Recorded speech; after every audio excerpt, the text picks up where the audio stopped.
வணக்கம். இன்றைய முக்கிய செய்திகள்.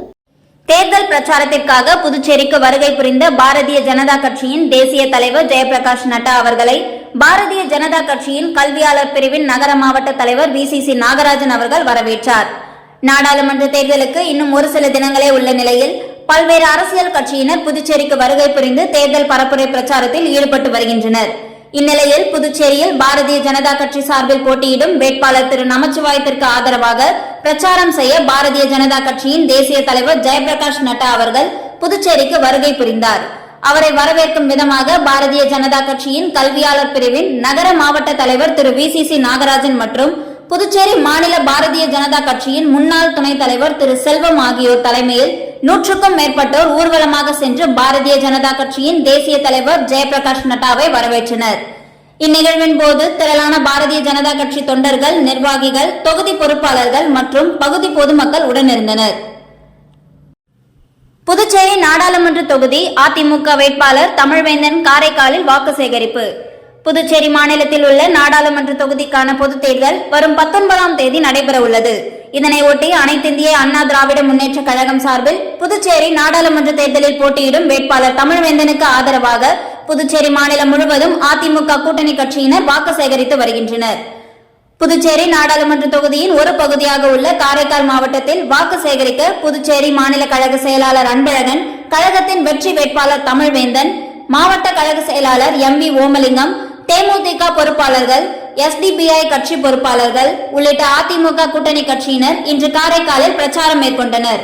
முன்னதாக காரைக்கால் மாவட்டம் கூவம் பகுதியில் இருந்து தொடங்கிய பிரச்சார பேரணியில் 1000த்திற்கும் மேற்பட்ட இளைஞர்கள் இருசக்கர வாகனத்தில் அதிமுக கூட்டணி கட்சிகளின் கொடிகளை கட்டிக்கொண்டு ஊர்வலமாக வந்தனர்.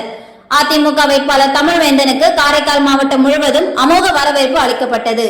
குறிப்பாக பெண்கள் ஆரத்தி எடுத்து அமோக வரவேற்பு அளித்தனர்.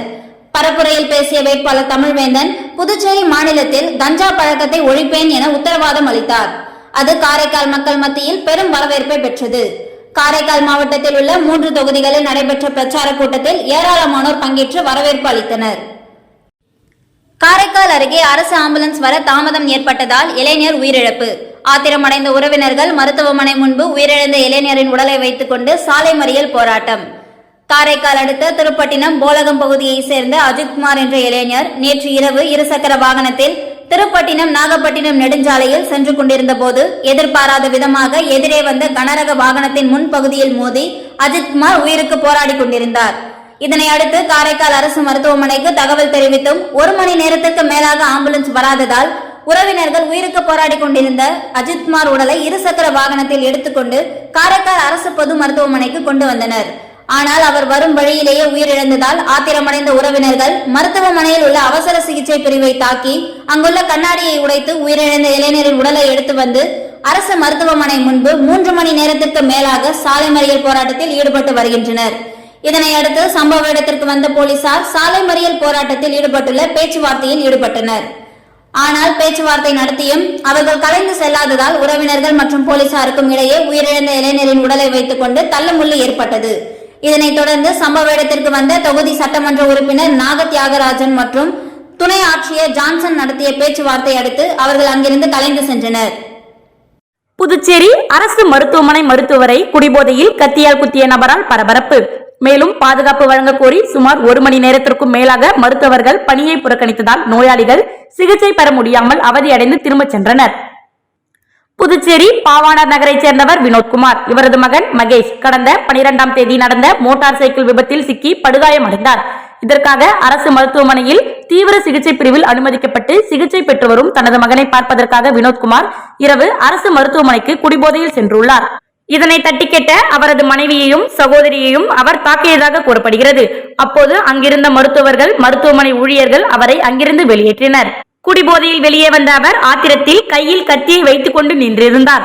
அப்போது மருத்துவமனையிலிருந்து வெளியே வந்த மருத்துவர் நவீனின் கழுத்தில் திடீரென குத்தினார். இதில் பலத்த காயமடைந்த அவர் கூச்சலிட்டதை தொடர்ந்து அருகில் இருந்த புறக்காவல் நிலைய போலீசார் மற்றும் பொதுமக்கள் விரைந்து சென்று அவரை பிடித்து பெரிய கடை காவல் நிலையத்தில் ஒப்படைத்தனர்.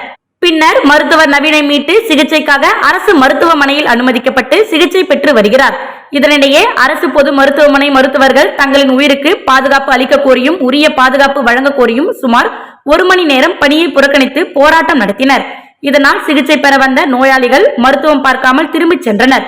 தொடர்ந்து சம்பவ இடத்திற்கு வந்த சட்டமன்ற உறுப்பினர் நேரு, சுகாதாரத்துறை இயக்குனர் ஸ்ரீராமுலு ஆகியோர் ஈடுபட்டவர்களிடம் பேச்சுவார்த்தை நடத்தினர். அப்போது மருத்துவர்களுக்கு உரிய பாதுகாப்பு அளிக்க நடவடிக்கை எடுப்பதாக உறுதி அளித்ததை தொடர்ந்து போராட்டத்தை கைவிட்டு சிகிச்சையை தொடங்கினர்.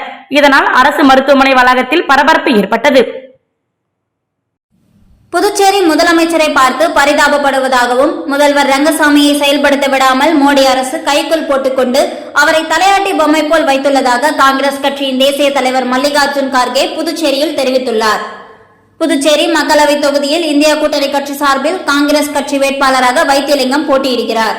அவரை ஆதரித்து காங்கிரஸ் கட்சியின் தேசிய தலைவர் மல்லிகார்ஜுன் கார்கே புதுச்சேரியில் நடைபெற்ற தேர்தல் பரப்புரை பொதுக்கூட்டத்தில் பங்கேற்றார். இந்த கூட்டத்தில் திமுக மாநில அமைப்பாளர் சிவா எம்எல்ஏ, காங்கிரஸ் கட்சி வேட்பாளர் வைத்திலிங்கம் எம்பி, முன்னாள் முதல்வர் நாராயணசாமி, தமிழக காங்கிரஸ் கட்சி தலைவர் செல்வ பெருந்தகை மற்றும் கூட்டணி கட்சி தலைவர்கள் பங்கேற்றனர். கூட்டத்தில் பங்கேற்று பேசிய இந்தியா காங்கிரஸ் தலைவர் கார்கே, புதுச்சேரி மாநில கலாச்சாரம், மக்களின் பழக்க வழக்கங்கள் பெருமை சேர்க்கக்கூடியவை.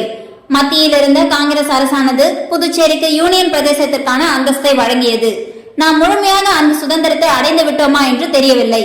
புதுச்சேரி முழுமையாக மாநில அந்தஸ்து பெற்ற மாநிலமாக மாற வேண்டும். காங்கிரஸ் உறுதியாக நம்புகிறது. மாநில அந்தஸ்து பெற்றுத்தர பாடுபடுவோம். காங்கிரஸ் கட்சி மக்களுக்கு கொடுத்த வாக்குறுதிகளை நிறைவேற்றும் கட்சி என்றும் பாஜக தேர்தல் அறிக்கையில் புதுச்சேரிக்கு மாநில அந்தஸ்து கொடுப்போம் என ஒரு வரியில் கூட குறிப்பிடவில்லை என கூறினார். இந்தியா கூட்டணி வெற்றி பெற்றவுடன் மாநில அந்தஸ்து பெற்று தருவோம். புதுச்சேரிக்கு மாநில அந்தஸ்து மட்டுமல்லாது புதுச்சேரியில் உள்ள மூடப்பட்டுள்ள ஆலைகள், ரேஷன் கடைகள், கூட்டுறவு சர்க்கரை ஆலைகளை திறந்து வேலை கொடுப்போம். காங்கிரஸ் கட்சி ஜனநாயகத்தின் மீது நம்பிக்கை கொண்டது. தமிழக அமைச்சர் பொன்முடியை அமலாக்கத்துறையை வைத்து பாஜக அரசு எந்த விசாரணையும் செய்யாமல் கைது செய்தனர். எந்த விதிமுறையும் கடைபிடிக்காமல் தொல்லை கொடுத்தனர். அப்போதே மோடி அரசை சாடியிருந்தேன். மோடி அரசு குறுக்கு வழியில் சட்டமன்ற உறுப்பினர்களை விலைக்கு வாங்கி ஆட்சி அமைக்கின்றனர். பாஜக கொள்கையை ஏற்காதவர்களை மிரட்டி தொல்லை கொடுத்து அடிபணிய வைத்துள்ளது. புதுச்சேரியில் துணைநிலை ஆளுநரை வைத்து காங்கிரஸ் அரசுக்கு தொல்லை கொடுத்தார்களோ அதேபோல் தமிழகத்தில் ஆளும் திமுக அரசுக்கு அங்குள்ள ஆளுநர் ரவியை வைத்து தொல்லை கொடுக்கின்றனர். மக்கள் நலத்திட்டங்களை செயல்படுத்த ஒப்புதல் வழங்காமல் ஆளுநர் ரவி திருப்பி அனுப்பி வருகிறார். மக்களால் தேர்ந்தெடுக்கப்பட்ட அரசாங்கத்தை முடக்கும் வேலையை மோடி அரசு செய்து வருகிறது. புதுச்சேரி முதல்வர் ரங்கசாமியை பார்த்து பரிதாபப்படுகிறேன். அவரும் செயல்படவில்லை. செயல்படுத்த விடாமல் மோடி அரசு கைக்குள் போட்டுக்கொண்டு அவரை தலையாட்டி பொம்மை போல் வைத்துள்ளதாகவும், மோடி இருந்தால் மக்களுக்கு எந்த நன்மையும் கிடைக்காது, காங்கிரஸ் ஆட்சியில் கொண்டு வந்த திட்டத்தை தான் செயல்படுத்தி வருவதாக தெரிவித்தார். காங்கிரஸ் ஆட்சியில் அமர்ந்ததும் நிரப்பப்படாமல் உள்ள 30 லட்சம் வேலை வாய்ப்புகளை ஒரு வருடத்தில் நிரப்புவோம். குடும்ப தலைவி பெண்களுக்கு ஆண்டுக்கு 1 லட்சம் ரூபாய் மகளிர் உரிமை தொகை கொடுப்போம். மோடி கேரண்டி மக்களிடத்தில் எடுபடவில்லை. அது ஒரு பொய்யான கேரண்டி. மோடியும் அமித்ஷாவும் மிகப்பெரிய வாஷிங் மெஷின். அவர்களுக்கு அடிபணிந்தவர்களை வாஷிங் மெஷின் மூலம் சுத்தமாக துடைத்து விடுகின்றனர் என தெரிவித்தார். செய்தியாளர் சந்திப்பின் போது தமிழ்நாடு மற்றும் புதுச்சேரி மாநில பொறுப்பாளர் அஜய்குமார், முன்னாள் முதலமைச்சர் நாராயணசாமி, காங்கிரஸ் சட்டமன்ற கட்சி தலைவர் வைத்தியநாதன், தமிழ்நாடு காங்கிரஸ் தலைவர் செல்வ பெருந்தகை, காங்கிரஸ் வேட்பாளர் வைத்திலிங்கம் ஆகியோர் உடனிருந்தனர். புதுச்சேரியில் 100% ஓட்டுப்பதிவினை வலியுறுத்தி பிஆர்டிசி பஸ்ஸில் விழிப்புணர்வு பிரச்சாரம் துவங்கியது.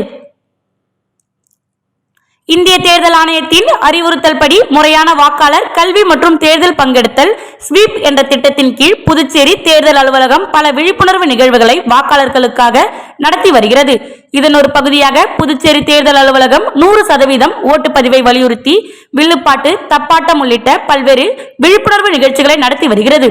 இதன் ஒரு பகுதியாக புதுச்சேரி சாலை போக்குவரத்து கழகம் சார்பாக புதுச்சேரியில் இயங்கும் பிஆர்டிசி பஸ்களில் 100% ஓட்டுப்பதிவு குறித்த விழிப்புணர்வு வாசகங்கள் அடங்கிய பெரிய அளவிலான பேனர் வைத்து புதுச்சேரி வாக்காளர்களிடையே விழிப்புணர்வு ஏற்படுத்தி வருகின்றனர். நாட்டிலுள்ள பெரும்பாலான எதிர்க்கட்சியினர் ஜெயிலிலும் பெயிலிலும் உள்ளதாக பாஜக தேசிய தலைவர் ஜே.பி. நட்டா புதுச்சேரி பாஜக வேட்பாளரை ஆதரித்து நடைபெற்ற ரோட் ஷோவில் கடுமையாக விமர்சனம் செய்துள்ளார். புதுச்சேரியில் தேசிய ஜனநாயக கூட்டணி கட்சிகள் சார்பில் பாரதிய ஜனதா கட்சி வேட்பாளராக நமச்சிவாயம் போட்டியிடுகிறார். இந்நிலையில் வேட்பாளர் நமச்சிவாயத்தை ஆதரித்து ரோட் ஷோ புதுச்சேரி அண்ணா சிலையிலிருந்து அர்ஜந்தா சிக்னல் சந்திப்பு வரை சுமார் 2 கிலோமீட்டர் தூரம் நடைபெற்றது. இந்த ரோட் ஷோவில் பாஜக தேசிய தலைவர் ஜே.பி. நட்டா தமிழரின் பாரம்பரிய உடையான வேட்டி அணிந்தும் முதலமைச்சர் ரங்கசாமி, வேட்பாளர் நமச்சிவாயம் ஆகியோர் திறந்தவெளி வாகனத்தில் கலந்து கொண்டனர். மேலும் சாலையில் இருபுறங்களிலும் இருந்த பொதுமக்கள் மலர்களை தூவி உற்சாகமாக வரவேற்றனர். இதேபோல் நாதஸ்வரம், கரகாட்டம், ஒயிலாட்டம், சென்னை மேளம் உள்ளிட்ட பாரம்பரிய கலை நிகழ்ச்சிகளும் நடத்தப்பட்டது. தொடர்ந்து ரோட் ஷோவில் பேசிய பாஜக தேசிய தலைவர் JP நட்டா, மதங்கள் மற்றும் சாதிகளை பிளவுபடுத்தி ஆட்சி நடத்திய காங்கிரஸ் கட்சிக்கு முடிவு கட்டியது பிரதமர் மோடி எனவும், தற்போது வெளிப்படைத்தன்மையான ஆட்சியை பிரதமர் வழங்கி வருவதாகவும் பெருமிதம் கொண்ட அவர், விவசாயிகளுக்கான உதவித்தொகை மாதம் மாதம் பயனாளிகளின் வங்கிக் கணக்கில் செலுத்தப்பட்டு வருவதாகவும் தெரிவித்தார். மேலும் தான் மத்திய சுகாதாரத்துறை அமைச்சராக இருந்தபோது முதலமைச்சர் ரங்கசாமி கோரிக்கை வைத்ததன் அடிப்படையில் தற்போது காரைக்காலில் ஜிப்மர் மருத்துவமனையின் கிளை திறக்கப்பட்டுள்ளதாகவும் தெரிவித்தார். தொடர்ந்து பேசிய அவர், அனைத்து ஊழல்வாதிகளும் ஒன்றிணைந்து இந்திய கூட்டணியை உருவாக்கி உள்ளதாகவும், நாட்டில் உள்ள எதிர்க்கட்சியினர் பெரும்பாலானோர் ஜெயிலிலும் பெயிலிலும் உள்ளதாகவும் கடுமையாக விமர்சனம் செய்தார். மேலும் ஊழலை ஒழிக்க வேண்டுமென்றால் பாஜகவிற்கு வாக்களிக்க வேண்டும் என கேட்டுக்கொண்ட அவர், புதுச்சேரி மாநில வளர்ச்சிக்கு பாஜகவை ஆதரித்து வேட்பாளர் நமச்சிவாயத்தை வெற்றி பெற வைக்க வேண்டும் எனவும் வலியுறுத்தினார். தேசிய ஜனநாயக கூட்டணி சார்பில் புதுச்சேரியில் போட்டியிடும் பாஜக வேட்பாளர் அமைச்சர் நமச்சிவாயத்தை ஆதரித்து பாஜக மாவட்ட செயலாளர் ஜெகதீஸ்வரன் தலைமையில் கதிர்காமம் தொகுதி முழுவதும் வீடு வீடாக சென்று தீவிர வாக்கு சேகரிப்பில் ஈடுபட்டனர். புதுச்சேரி பாராளுமன்ற தொகுதியில் தேசிய ஜனநாயக கூட்டணி சார்பில் போட்டியிடும் பாஜக வேட்பாளர் அமைச்சர் நமச்சிவாயத்தை ஆதரித்து மாநிலம் முழுவதும் தேசிய ஜனநாயக கூட்டணி கட்சிகளை சார்ந்த பாஜக, NR காங்கிரஸ், பாமக உள்ளிட்ட கட்சிகள் தீவிர வாக்கு சேகரிப்பில் ஈடுபட்டு வருகின்றனர். அதேபோல் முதலமைச்சர் ரங்கசாமியும் தேர்தல் பரப்புரையில் ஈடுபட்டு வருகிறார். அதன்படி புதுச்சேரி கதிர்காமம் தொகுதி பாஜக சார்பில் பாஜக மாவட்ட செயலாளரும் CNS குரூப் நிர்வாகியுமான ஜெகதீஸ்வரன் தலைமையில் சுமார் 200க்கும் மேற்பட்ட பாஜகவினர் வீடு வீடாக சென்று மத்திய மாநில அரசுகளின் சாதனைகளை எடுத்து கூறி பொதுமக்களிடம் வேட்பாளர் நமச்சிவாயத்திற்கு தாமரை சின்னத்தில் வாக்கு சேகரித்தனர். முன்னதாக அமைச்சர் நமச்சிவாயம் வெற்றி பெற வேண்டி எல்லைப்பிள்ளைச்சாவடி பகுதியில் அமைந்துள்ள ஐயனார் கோவிலில் சிறப்பு பூஜை நடைபெற்றது. இதில் திரளான பாஜகவினர் மற்றும் கூட்டணி கட்சியினர் கலந்து கொண்டனர். புதுச்சேரி காலாப்பட்டு அரசு தொடக்கப்பள்ளியில் சாலை பாதுகாப்பு விழிப்புணர்வு நிகழ்ச்சியில் ஏராளமான மாணவர்கள் கலந்து கொண்டு பயனடைந்தனர். காலாப்பட்டு அரசு தொடக்கப்பள்ளியில் சாலை பாதுகாப்பு விழிப்புணர்வு நிகழ்ச்சி நடைபெற்றது. இதில் சிறப்பு விருந்தினராக போக்குவரத்து துறை சார்பில் தேசிய விருது பெற்ற புதுமை பாலகிருஷ்ணன் கலந்து கொண்டு சாலை பாதுகாப்பு, பாதசாரிகள் கோடு, தலைக்கவசம் அணிவதன் முக்கியத்துவம் ஆகியவை பற்றி செய்முறையுடன் விளக்கி கூறினார். நிகழ்ச்சியில் 3ஆம் வகுப்பு முதல் 5ஆம் வகுப்பு வரை பயிலும் 200க்கும் மேற்பட்ட மாணவர்கள் கலந்து கொண்டு பயன்பெற்றனர். சிறப்பு விருந்தினரை பள்ளியின் தலைமை ஆசிரியர் கனிமொழி பிரேம் வரவேற்று கௌரவித்தார். நிகழ்ச்சிக்கான ஏற்பாடுகளை பள்ளி ஆசிரியர் பிரேமா செய்திருந்தார். நிகழ்ச்சியில் பள்ளி ஆசிரியர்கள் இந்துமதி, பிரியா, ஜமுனா, ராணி, சித்ரா, காயத்ரி, ஸ்ரீ விஜயசேகரி, கௌரி, பூங்கொடி, சந்தியா, சரஸ்வதி, வளர்மதி, கவிதா மற்றும் பள்ளி ஊழியர்கள் கலந்து கொண்டனர். கவனிங்க, பாதசாரி கோட்டில் இப்படிதான் நடக்கணும். நடந்துகிட்டே இருங்க, நிற்க கூடாது. அந்த ஸ்டாப் கோட் மேல நடக்கூடாது, உள்ள வரணும். அந்த ஸ்டாப் லைன் மேல நடக்கூடாது. நீங்க அந்த லைன்ல நடந்துகிட்டே இருங்க. பாருங்க, பாதசாரி கோட்டில் எப்படி நடக்கிறாங்கிறத பாருங்க. இப்படிதான் பொதுமக்கள் பயன்படுத்தணும். பச்சை விளக்கு சிக்னல் போயிட்டே இருக்கும்போது ஆரஞ்சு விளக்கு வந்தா வேகத்தை குறைச்சி சிவப்பு விளக்கு வந்தா மோட்டார் வண்டியை நிறுத்தணும். சிவப்பு விளக்கு வந்து மோட்டார் வண்டியை நிறுத்தும் போது ஸ்டாப் லைன் பின்னாடி நிறுத்தணும். அப்பதான் பாதசாரி கோட்டில் எல்லாரும் நடந்து போக முடியும். அப்புறம் இவங்க நடந்து போறாங்க, இவங்க என்ன பண்ணணும்? குழந்தைங்கன்னா அப்பா அம்மா கையை பிடிச்சிக்கிட்டு போகணும். அப்புறம் கொஞ்சம் வருஷத்துக்கு முன்னாடிலாம் அப்பா அம்மாலாம் குழந்தைங்க கையை பிடிச்சிக்கிட்டு போவாங்க. இப்போ பாதசாரி கோட்டிலையும் நடக்கிறது கிடையாது. அப்பா அம்மா ஒரு பக்கம் நடக்கிறாங்க, குழந்தைங்க ஒரு பக்கம் நடக்குது. யாரோ வராங்க, மோட்டார் சைக்கிள் இடிக்கிறாங்க. ஒன்றும் அரசாங்கத்தை குறை சொல்ல வேண்டியது, போலீஸ்காரனை குறை சொல்ல வேண்டியது. பாஜக வேட்பாளர் நமச்சிவாயத்தை ஆதரித்து முன்னாள் சேர்மன் சிவகாந்தன் அவர்கள் தலைமையில் தீவிர வாக்கு சேகரிப்பில் ஈடுபட்டனர். புதுச்சேரி லோக்சபா தேர்தலில் தேசிய ஜனநாயக கூட்டணி சார்பில் பாஜக வேட்பாளர் நமச்சிவாயத்தை ஆதரித்து நெல்லித்தோப்பு தொகுதி NR காங்கிரஸ் பொறுப்பாளரும் முன்னாள் சேர்மன் சிவகாந்தன் தலைமையில் NR காங்கிரஸ் நிர்வாகிகள் நெல்லித்தோப்பு தொகுதிக்குட்பட்ட வேல்முருகன் நகர், சாரம் மார்க்கெட், ராஜா ஐயர் தோட்டம் மற்றும் காமராஜர் சாலையில் முதல்வர் ரங்கசாமி திட்டங்களை பொதுமக்களிடம் எடுத்து கூறி தாமரை சின்னத்திற்கு ஓட்டு கேட்டு தீவிர பிரச்சாரத்தில் ஈடுபட்டனர். ஓட்டு சேகரிப்பில் அகில இந்திய NR காங்கிரஸ் நெல்லித்தோப்பு நிர்வாகிகள், பொதுச் செயலாளர் APT சவுந்தரராஜன், எக்ஸ் சேர்மன் சுந்தரி, எக்ஸ் கவுன்சிலர் ஆனந்தலட்சுமி, மாநில ஊடக பிரிவு தலைவர் பாஸ்கர், துணைத் தலைவர்கள் சந்துரு, டாக்டர் கணபதி, பிரபு, பொருளாளர் வடிவேல், குவைத் குமார், முனுசாமி, ஜனார்த்தனன், ரிஷி, தினேஷ், மணி, நிவாஸ் மற்றும் தொண்டர்கள், மகளிர் அணியினர் திரளாக கலந்து கொண்டனர். இத்துடன் செய்திகள் நிறைவடைகின்றது. நன்றி, வணக்கம்.